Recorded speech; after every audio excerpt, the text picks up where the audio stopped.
Hope today India news and entertainment में आपका इस्तकबाल है। मैं हूं आपका दोस्त नईमुर रहमान। आइए देखते हैं आज की जो कल वक्फ बोर्ड पर बिल पास हुआ उसके बारे में मुसलमानों में क्या खुशी है या गम है या मुसलमान क्या चाहता है, इस बारे में नसीर साहब और मोहम्मद साहब जो वक्फ के लिए लड़ने वाले लोग हैं उनसे बात कर कर हम आपको बताएंगे। सबसे पहले होप टुडे इंडिया में आप दोनों का इस्तकबाल है।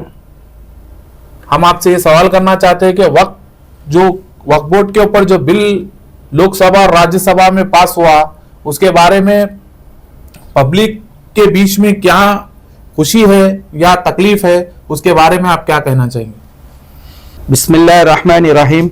सबसे पहले मैं होप टुडे इंडिया का शुक्रिया अदा करता हूं कि इस अहम मौजू पे आपने हमें अपने स्टूडियो में बुलाया और आपके चैनल के जरिए आवाम तक हमारा पैगाम पहुंचाने का जरिया बने।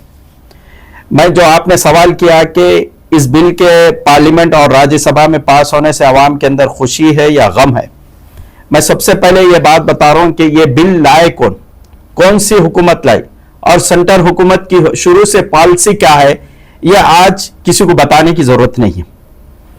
ये हुकूमत जब से आई है और इस हुकूमत आपको नजर आ रही होंगे कि 2014 में आई है, लेकिन इस हुकूमत को लाने के लिए आरएसएस की 100 साल मेहनत है। यहां पे आरएसएस के अभी 25 में 100 साल होने वाले। उन लोगों ने शुरू से ये एजेंडा किया कि कब हमारे एजेंडे को फॉलो करने वाली हुकूमत आती है। इन्होंने अंदरूनी भारतीय जनता पार्टी को मजबूत किया और जब से यह हुकूमत आई आप लोग कुछ जानते हैं कि यह हुकूमत सिवाय इस्लाम के खिलाफ, मुसलमानों के खिलाफ, मुसलमानों की माशियत को किस तरीके से तबाह किया जाए और मुसलमानों को हर सियासी तौर पर किस तरीके का कमजोर किया जाए, यह उन लोगों की पॉलिसी है। आप अंदाजा कर सकते हैं क्या कि हुकूमत की नीयत अच्छी हो सकती? नहीं, बिल्कुल नहीं। हुकूमत की नीयत कोई एंगल से अच्छी नहीं हो सकती। भारतीय जनता पार्टी इस बिल को वक्फ बिल को लाने की सबसे अहम वजह यह है कि भारतीय जनता पार्टी ये देखी कि हमने मुसलमानों को सियासी तौर पर तो कमजोर कर दिया, उनको तालीमी मैदान में कमजोर कर दिया, उनको रिजर्वेशन नहीं देते, उनको ना रोजगार से जोड़ा जाता, उनको कोई हुकूमत, सेंटर हुकूमत उनका कोई हेल्प नहीं करती, कोई स्कीम नहीं देती। इसके बावजूद भी ये कौम मेहनत मजदूरी करते, चाहे तरकारी बेच के हो या पंचर का काम करके या प्लम्बर का या इलेक्ट्रिशियन का, लफ्ज हलाल जरिए से जो भी काम होगा वो कौम क्या करती है, मेहनत करके अपने पैरों पर ठहर कर दूसरी कौमों के बेनिस्बत अपने बच्चों को तैयार कर रही। तो ये लोगों को नहीं देखा जा रहा। और अगर ये सोचे अगर ये कौम को और हम निचली सतह पे लाना है तो इसके लिए क्या करना है, तो उन्होंने सोचा कि ये कौम के पास उनके बड़ों ने एक ऐसी चीज उनके दरमियान में छोड़ गई जिसे वक्फ कहते हैं। वक्फ असल में अल्लाह की मिल्कियत है। सबसे पहले आप ये सुन लीजिए कि वक्फ जो चीज होती है, जो जमीन होती है, जो चीज भी कोई भी जरा वक्फ करता है तो वो अल्लाह के लिए, लिल्लाहियत के लिए करता है। वक्फ अल्लाह की मिल्कियत होती है और मुसलमान इसके अमीन होते हैं, यानी कि मुसलमान इसके अमानतदार, हिफाजत करने वाले होते। तो उसने ये देखा कि आज यकीनन वक्फ बोर्ड से, मैं खुले अल्फाज में एक बात बोल रहा हूं, वक्फ बोर्ड से मुसलमानों को जितना फायदा होना था बिल्कुल नहीं हुआ। यह बात हकीकत है, लेकिन कल हो सकता है। और यह बात भी हकीकत है, आज वक्फ बोर्ड पे कईयों जने हमारे अपनों ने कब्जा कर रखा हुआ या हमारे अपनों की ताकत के जरिए दूसरों ने कब्जा कर रखा होगा। यह बात भी सही है। तो मेरी आप हुकूमत से सवाल है, अगर तुम मुसलमानों के बारे में इतना फिक्रमंद है तो वक्फ बोर्ड के जितने केसेस हर हिंदुस्तान के स्टेट के हाई कोर्ट में, हर हिंदुस्तान के सुप्रीम कोर्ट में जितने केसेस चल रहे, उस केसेस को सॉल्व करिए। सॉल्व करके वक्फ बोर्ड के इंक्रूवमेंट जो है, वक्फ बोर्ड को लाइन गिरापट से और वक्फ बोर्ड के ऊपर जो काबिजीन बैठे हुए जमीन को, उसको आजाद कराकर आप वक्फ बोर्ड के हवाले करिए और फिर देखिए तो आपकी बात हमको समझ में आ सकती थी। तो हुकूमत की जो पॉलिसी है, हुकूमत की जो पॉलिसी है कि वक्फ बोर्ड को खींचना, क्योंकि वो लोगों का सबसे बड़ा एजेंडा क्या है कि हिंदुस्तान को हिंदुत्व मुल्क बनाना, एक सा सिविल कोड बनाना। तो उन लोगों ने देखा कि दिगर कमेटी के लोग को जब मर जाते हैं तो जला दिया जाता है, तो मुसलमानों को कब्रिस्तान में क्यों दफन करना जा। अगर हम वक्फ बोर्ड खींच लेंगे, कल उन लोगों को भी दफने के लिए जगह नहीं होगी, तो उनको भी दूसरों की तरह जला के मिशनों में डाल के खत्म करने का ऑप्शन रह जाएगा। इसलिए ये लोग वक्फ को खींचना चाह रहे हैं हमारे सामने और हमारे उलमा के खिलाफ यकीनन बहुत से जनों की गलतियां होंगी, हमारी लीडरशिप की गलतियां होंगी, उनके खिलाफ लोगों के अंदर बदगुमानी पैदा कर रहे। यकीन मानिए मेरे दोस्तों, एक बात मैं बता रहा हूं कि अल्लाह ने कुरान करीम में एक बात बोला कि अल्लाह और उसके रसूल की इताअत करो और अपने अमीर की इताअत करो। हो सकता है अमीर से कुछ गलतियां होंगी, हो सकता है अमीर ने जो अपनी जिम्मेदारी निभाने में कहीं ना कहीं खामियां होंगी, लेकिन कभी भी हम अपने बड़ों से बज्जन नहीं होना चाहिए। अल्लाह की जात से उनकी अपील पर अमीन कहना, लब्बैक कहना चाहिए। आज जो लोग मुस्लिम पर्सनल बोर्ड, जो तमाम मकतब फिक्र का एक अहम बोर्ड है, वो अपील जब भी करेगा तो हमको रोड पे निकल के एहतजाज करके इस बिल के खिलाफ ठहरना होगा। और मैं मुसलमानों से कह रहा हूं, पूरे मुस्लिम बिरादरी से कह रहा हूं कि हमको हमारी लड़ाई हम खुद लड़ना होगा, कोई पार्टी हमको साथ नहीं देगी। चंद्रबाबू नायडू के पीछे रहेंगे, नीतीश के पीछे रहेंगे, मायावती के पीछे रहेंगे, ममता बनर्जी के पीछे रहेंगे या कांग्रेस के पीछे रहेंगे, यकीन मानिए हर कोई आज मुसलमानों के साथ ठहरने के लिए डर रहा है, क्योंकि मुसलमानों के खिलाफ बीजेपी भारतीय जनता पार्टी ने इतनी नफरत भर दी हिंदू कमिटीज के दिलो दिमाग में कि आज हमारे साथ ठहरने के लिए कोई भी डर रहा है, सिर्फ हमको वोट बैंक का इस्तेमाल कर रहा। तो हमको ये चाहिए कि हमारी लड़ाई खुद हम लड़ना होगा, हमको कोई हमको साथ नहीं देगा। कोई गारंटी नहीं है कि आज लीडरशिप हमारे साथ है, कल हमारे साथ नहीं हो सकती। चंद्रबाबू नायडू और नीतीश कुमार, इसीलिए बैरिस्टर असदुद्दीन अवैसी साहब की मुझे बात याद आती है। मैं आज बड़ी जिम्मेदारी से बात कर रहा हूं आपके चैनल के जरिए, होप टुडे इंडिया के जरिए, कि बैरिस्टर असदुद्दीन अवैसी साहब के पैगाम को हिंदुस्तान नहीं समझा। 10 साल से आपने, 2014 से आपने तेलंगाना से बाहर स्टेट में जाके आपने क्यों कौम को खड़ाने की कोशिश की? आप बताइए, अगर बिहार में 5 एमएलए जो मजलिस के जीते अगर साथ रहते तो नीतीश की हिम्मत नहीं होती थी कि वो भारतीय जनता पार्टी के साथ ठहरे। हर भारतीय जनता पार्टी, आरएसएस जैसी तंजीम इसके साथ है, उन अपना एजेंडे को पूरा करने के लिए उसने पहले अपने आप को सियासी तौर पर मजबूत किया। और मुसलमान सियासी तौर पर कभी मजबूत नहीं है, मजबूत करे तो बैरिस्टर असदुद्दीन अवैसी साहब ने 2014 से बिहार में रहते, उत्तर प्रदेश में रहते, महाराष्ट्र में, दिगर स्टेट में आप जाने का मकसद क्या है? मकसद यह है कि हम आज के दौर में किसी पार्टी के ऊपर भरोसा नहीं कर सकते। हमको अपने आप को ठहर के सियासी तौर पर मजबूत होकर इन फिक्का परस्तियों के खिलाफ, हमारे खिलाफ जो बिल आते हैं, हमारे खिलाफ जो कानून के खिलाफ जो कानून बनता है, उसके खिलाफ हमको लड़ने के लिए बैरिस्टर असदुद्दीन। लेकिन अफसोस, बैरिस्टर असदुद्दीन अवैसी के पैगाम को ना उलमा समझे, ना आवाम समझी। अगर समझ गए होते तो आज जिस तरीके से तेलंगाना में भारतीय जनता पार्टी सबसे कमजोर है पूरे स्टेट में रहती थी, आप लोग नहीं समझे, सब जगह आपको बी टीम कर लिए। आज बोल रहे कि हमको सियासी तौर पर मजबूत होना, तो असद साहब ने सियासी तौर पर मजबूत करने के लिए हैदराबाद से कैंडिडेट नहीं लेके गए थे, बल्कि वहां की लीडरशिप को उठाने का आपने काम किया था। तो आज भारतीय जनता पार्टी की और सबसे बड़ी खासियत मैं आपको बता रहा हूं, भारतीय जनता पार्टी में सबसे बड़ा लीडर अगर कोई था तो एल के अडवाणी था। इसका कारनामा क्या है कि उसने मस्जिद को शहीद कराने में अहम रोल अदा किया। तो अडवाणी को डम्मी करने के लिए नरेंद्र मोदी ने गुजरात फसाद करके बड़ा हुआ। अब नरेंद्र मोदी को डम्मी करने के लिए योगी आ रहा, क्योंकि वो लगा के पास योगी से बड़ा बनने के लिए फाउंडेशन महाराष्ट्र का चीफ मिनिस्टर ये देख रहा है कि मैं योगी से कैसा बड़ा बनूं, तो उसने औरंगजेब का मुद्दा उठाया। आसाम का चीफ मिनिस्टर को यह ख्वाहिश है कि नरेंद्र मोदी अमित शाह के बाद सबसे बड़ा लीडर मैं बनना चाहिए, तो मुझे क्या करना चाहिए, तो मैं कितना मुसलमानों के खिलाफ, मैं कितना इस्लाम के खिलाफ बोल के बड़ा हो सकता हूं। आज पूरी भारतीय जनता पार्टी की लॉबी जो काम कर रही है, ये चाहे पंडित हो, पंडित भी अगर उन लोग चाह रहे हैं कि हमारे को बड़े होना है तो हमको क्या करना चाहिए, उनको शक्ति में, उनकी भक्ति में इतना पावर नहीं हो लोगों के पास। उन लोगों को यह चाहिए कि मुसलमानों के खिलाफ बोलेंगे तो भाई, इसलिए आज बड़े बड़े सामिया जो सामी के भेद में शैतान बने हुए, वो कहीं इस्लाम के खिलाफ बोलते, कहीं आप सल्लल्लाहु अलैहि वसल्लम की शान में गुस्ताखी करते, और फिर देखिए तुम लोगों को कितना बड़ा मौका मिल रहा। योगी भी है। तो मेरी आप तमाम लोगों से गुजारिश है कि आने वाला दौर बहुत खतरनाक दौर है। मैं डराने के लिए बात नहीं कर रहा हूं, क्योंकि कुरान कहता है कि अल्लाह ने आज तक उस कौम की हालत ना बदली, ना हो खुद ख्याल कि अपनी हालत बदलने का। यह वक्त हमारे आबा अजदाद ने रखा। यकीनन आज मुसलमानों को फायदा नहीं हुआ इससे, लेकिन कल हो सकता, और इतना जबरदस्त हो सकता है। मैं ये बात बड़ी दावे के साथ बोल रहा हूं नईम साहब کہ ہمارے کچھ حکومت کے ہم محتاج نہیں رہیں گے.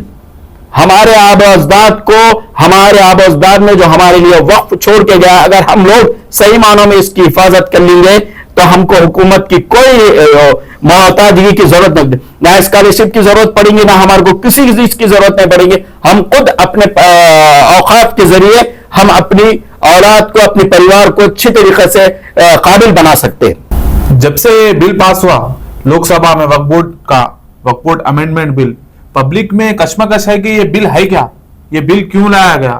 لوگوں کو یہ بل کے بارے میں ابھی تک بھی سمجھ میں نہیں آیا، تو آپ یہ بل کے بارے میں سمجھائیے. دیکھیے نعیم صاحب، میں نے کہا کہ یہ بل اہم چیز ہے، کیونکہ حکومت یہ چاہ رہی ہے کہ وقف بورڈ کے ذریعے، وقف بورڈ کی جو پراپرٹی ہے مسلمانوں کا، جس پہ حق ہے، مسلمانوں کا اپنا خود کا حق ہے اس پہ، تو حکومت یہ چاہ رہی ہے کہ یہ اپنی کسٹڈی میں، اپنے کلیکٹر کے ذریعے اپنی کسٹڈی میں رکھ کے، اگر مسلمانوں کو کچھ ہیلپ بھی کرنا ہے، اگر مسلمانوں کو کچھ دینا بھی ہے، اگر مسلمانوں کو اس کے ذریعے کچھ کرنا ہے، تو انہیں یہ چاہ رہی ہے کہ حکومت یہ چاہ رہی ہے کہ ہمارے ذریعے کرنا، ہمارے ذریعے کرنا. کلیکٹر کو لانے کا مطلب یہی ہے.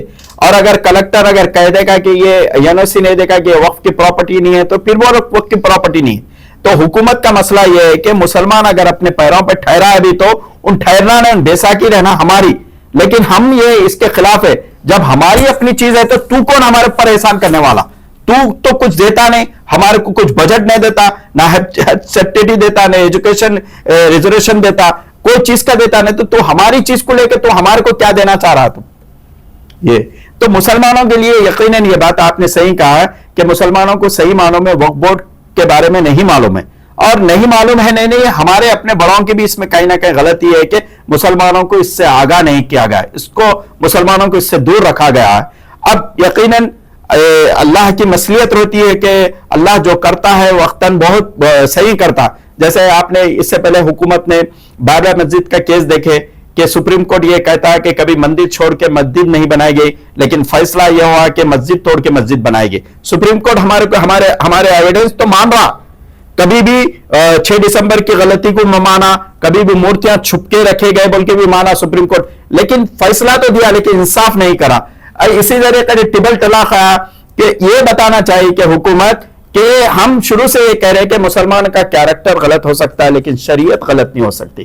آپ بتائیے کہ ٹبل طلاق ہے، اگر کسی عورت کو کوئی مسلمان طلاق دے دے تو کیا وہ عورت خود وہ مسلمان کے ساتھ رہ سکتی؟ کیا بالکل نہیں رہ سکتی. آج چاہے 1 سال سول کوڈ لا لو آپ، آج شراب کا لائسنس ہے، تو کیا مسلمان کے لیے شراب جائز ہوگا؟ نہیں. مسلمان تو اپنی شریعت کو فالو کرتا ہے، کبھی بھی رہ جان دے. تو یہ وقف کی بھی مسلمانوں کی شرعی مسئلہ ہے، اس کو شرعی حساب سے مسلمانوں کی خدمت کیا جا سکتا ہے. حکومت کو اس کے اندر انٹرفیئر ہونا نہیں چاہیے. اگر یہ مسلمانوں کے بیچ میں بل پسند نہیں آیا تو آپ لوگ اگلا قدم کیا اٹھائیں گے؟ بالکل، یہ جو ہمارے بڑوں نے آل انڈیا مسلم پرسنل لا بورڈ، جمعیت اور مجلس اتحاد المسلمین جیسے تنظیمیں ہیں، بڑے بڑے جو تنظیمیں ہیں، انہوں نے پہلے آگاہ کر دیا کہ ہم کو ایک بڑی لڑائی لڑنا ہے. یعنی کہ سنسد تو پارلیمنٹ تمہارا ہے تو روڈ ہمارے ہیں، ہم احتجاج کر سکتے. اب بڑوں کے لیے ایک سب سے بڑا مسئلہ یہ ہے کہ مسلمان کے لیے احتجاج کرنے کا حکم تو دیں گے، مسلمان احتجاج کرنے کے لیے آگے بھی آ جائیں گے، لیکن یہاں پہ ہم کو یہ بھی ایک احتیاط برتنا چاہیے کہ ہم کو قانون کے دائرے میں ہونا. کیوں کہ ہم اگر احتجاج کرتے رہیں گے، ہماری چھوٹی غلطی کو بڑے بنا کر گولیوں کا بھی ہم سے ہمارا سواگت کیا جائے گا. آپ نے NRC CEE کے اوپر دیکھا ہے کہ یوگی کے اشارے پر 25 بچوں کی جان لے لیے گئے. وہ بچوں کا قصور کیا تھا؟ وہ سمویدھان کو بچانے کے لیے نکلے تھے. اور اسی طریقے سے تو آج علماء بھی جو فیصلہ لینے والے ہیں وہ یہ سوچ رہے ابھی اعلان کر دیں گے تو پورا ہندوستان پورا روڈ پہ آ جائے گا. لیکن ایک طریقہ رہتا ہے ان کا، وہ دور سوچتے ہیں، کیونکہ ہمارے بڑے جو سوچتے ہیں، ہم جو سوچتے ہیں وہ ایک اینگل سے سوچتے ہیں، بڑے جو سوچتے ہیں وہ کئیوں اینگل سے سوچ کے فیصلہ کرتے. اس لیے ہم کو بڑوں کے فیصلے کے ساتھ رہنا. اور ایک چیز یاد رکھنا چاہیے کہ آنے والی نسلوں کو اگر تباہی سے بچانا ہے، کچھ بھی کرنا ہو، ہم کو کرنا ہوگا. ڈرنا نہیں ہے، بالکل قانون کے دائرے میں رہ کے جدوجہد کرنا چاہیے جیسے کسانوں نے کیا ہے. اسی طریقے سے مسلمان کو یہ بتانا چاہیے. اور سب سے اہم بات، ایک بات بتا رہا ہوں نعیم صاحب، کہ ہندوستان میں RSS کا، آپ پورے ہندوستان میں دیکھ لیں، RSS کا آپ کو ایک ہی صدر نظر آتا، موہن بھاگوت بولتے ہیں RSS کا. اور مسلمانوں کے ہر گلی میں، ہر اسٹیٹ کے ہر شہر میں، ہر گلی میں ایک لیڈر نظر آتا، ایک تنظیم نظر آتی. یہ آج مسلمانوں کے ساتھ کوئی بھی ٹھہرنے کے لیے نہیں ٹھہرنا. کیوں؟ وہ یہی چاہ رہا کہ 4 उलमा एक पार्टी को तायद करते तो 4 उलमा एक तायद को पार्टी करते, एक लीडर एक बात करता है तो दूसरा लीडर, अरे आखिर हम लोग कब एक होंगे? हमारा कुरान एक, अल्लाह एक, रसूल है, इसके बावजूद भी हम नहीं है। आरएसएस का आप पूरा देख लीजिए, खाली एक ही सदर नजर आएगा, यहाँ पे हर मकतब फिक्र का एक तंजीम, ठीक है। अब ऑल इंडिया मुस्लिम पर्सनल जो तमाम मकतब फिक्र की एक तंजीम है, तो उस तंजीम को हमको फॉलो करना चाहिए। और बैरिस्टर असदुद्दीन अवैसी साहब आज सुप्रीम कोर्ट गए, यकीनन आप बैरिस्टर भी है और आपके जैसे दलाइल कानूनी एतबार से तो आपका कोई मुकाबला नहीं कर सकता, इसमें दो राय नहीं है। और मुझे अल्लाह की जात से उम्मीद है कि इस बिल को रिजेक्ट कराने और इस बिल को फेल कराने में हमारे बड़ों और हम बड़ों का साथ देके इसको रिजेक्ट करेंगे। जिस तरह से बैरिस्टर असदुद्दीन अवैसी साहब सुप्रीम कोर्ट में पिटीशन दाखिल करे, उसके ऊपर आप क्या बोलना चाहेंगे? क्या बोलना चाहेंगे? अल्हम्दुलिल्लाह, अल्लाह का शुक्र अदा करेंगे, अल्लाह ने साहब से काम लिया, डाले पिटीशन जाहिर करे। अब उसके बाद में हमारा भी कारगुना है, माशाल्लाह हम भी, हमारे भी एरिया में 90 एकड़ 17 गुंठे, हम उसकी भी फिक्र करना है। साहब पूरे इंडिया की फिक्र कर रहे हैं, इंशाअल्लाह हम भी यहाँ की करके साहब के हाथ मजबूत करेंगे। उलमा के ज़रिए हम दुआएं करेंगे, घरों में हों दो, कोई भी हों दो, और दीनी तालीम से भी हों दो, दुआएं करा के अल्लाह ताला से दुआ करेंगे। अल्हम्दुलिल्लाह हम ईदगाह में भी इसकी आवाज़ उठा के काले पट्टियाँ बन के और अपील भी करें सबसे दुआओं के लिए। और आप पूरा देख सकते हैं, पूरा अल्हम्दुलिल्लाह अल्लाह का करम हुआ, इमाम साहब हर कोई कमेटी मेंबर होके इसके लिए दुआ करके उससे पर हाथ उठा के बताए कि ये बिल रद्द होना बोले। अगर अल्लाह की क्या मर्जी थी कि रद्द नहीं हुआ, अल्हम्दुलिल्लाह बैरिस्टर साहब ने पिटीशन जाहिर करी।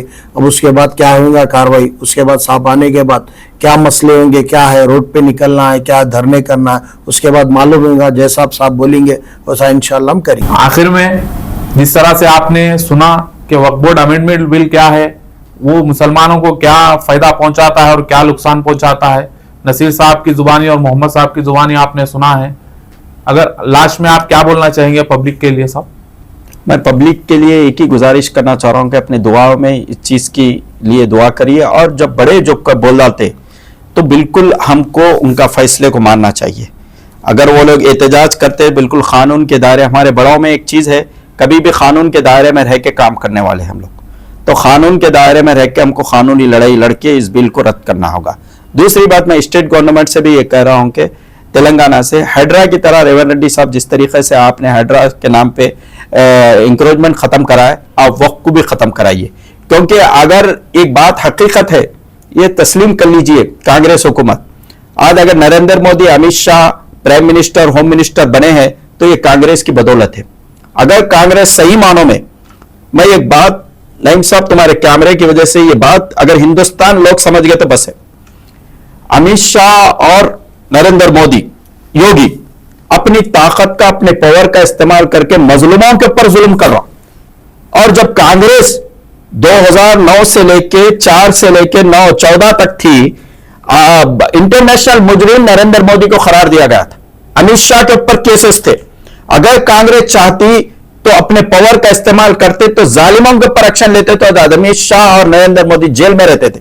ये कांग्रेसी की बदौलत है, उन्हीं की नाअहली की वजह से है कि ये मुल्क फिरका परस्तियों के हाथ में गया।